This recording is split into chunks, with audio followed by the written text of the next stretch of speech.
ছাত্র জনতার অভ্যুত্থানে সরকার পতনের ২৭ দিনের মাথায় জাতীয় সংসদের স্পিকার শিরীন শারমিন চৌধুরীর পদত্যাগ করায় আইনি জটিলতার সৃষ্টি হয়। সংসদ সচিবালয়ে কর্মকর্তা ও কর্মচারী নিয়োগ, পদোন্নতি, পদ সৃজন, বিলুপ্তি সহ বার্ষিক বাজেট প্রণয়ন ও অর্থব্যয় সংক্রান্ত কার্যক্রম স্থবির হয়ে পড়েছে।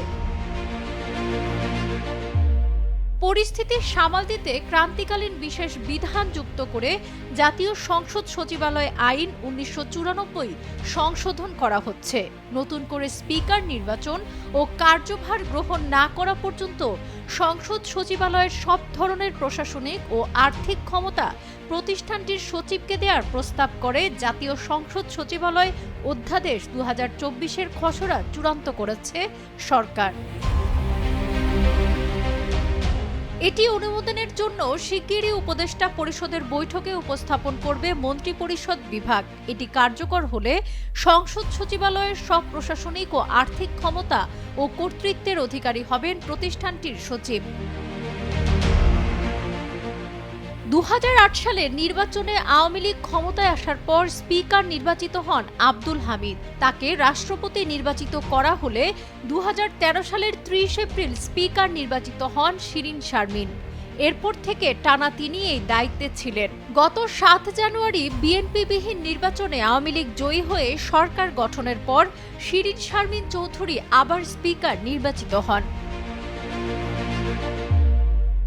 বৈষম্যবিরোধী ছাত্র আন্দোলনের কর্মসূচি চলাকালে আইন শৃঙ্খলা রক্ষা বাহিনীর সঙ্গে সংঘর্ষে ১,০০০-এরও বেশি ছাত্র জনতা নিহত হওয়ার ঘটনায় সাবেক প্রধানমন্ত্রী শেখ হাসিনা সহ আওয়ামী লীগ নেতাদের বিরুদ্ধে মামলা হচ্ছে। স্পিকার শিরীন শারমিন চৌধুরীর বিরুদ্ধেও মামলা হয়েছে। মন্ত্রিপরিষদ বিভাগে পাঠানোর প্রস্তাবিত খসড়ায় বলা হয়েছে, যেহেতু সংসদ ভেঙে গেছে, রাষ্ট্রপতির কাছে মনে হয়েছে আশু ব্যবস্থা গ্রহণের প্রয়োজনীয় পরিস্থিতি বিদ্যমান আছে।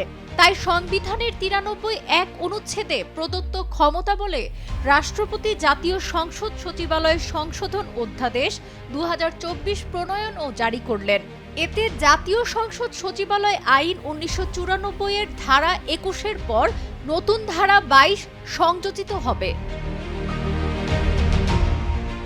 ক্রান্তিকালীন বিশেষ বিধান নামে নতুন ধারায় বলা হয়েছে, এই আইনের অন্যান্য বিধানে যা কিছুই থাকুক না কেন, জাতীয় সংসদ ভঙ্গ থাকলে এবং ভঙ্গকালীন সময়ে জাতীয় সংসদের স্পিকার সংবিধানের ৭৪-এর ২ ঘ অনুচ্ছেদ অনুযায়ী রাষ্ট্রপতির কাছে পদত্যাগ করলে এবং রাষ্ট্রপতি পদত্যাগপত্র গ্রহণ করলে ও সংসদ সচিবালয় কমিশন বিদ্যমান বা বলবৎ না থাকলে জাতীয় সংসদের স্পিকার নির্বাচন ও কার্যভার গ্রহণ না করা পর্যন্ত জাতীয় সংসদ সচিবালয় আইন এবং এর অধীন প্রণীত বিধিমালা ও নীতিমালা সমূহে সব ধরনের প্রশাসনিক ও আর্থিক ক্ষমতা সংসদ সচিবের ওপর ন্যস্ত হবে। সাবরিনা কাজী, কালের কণ্ঠ।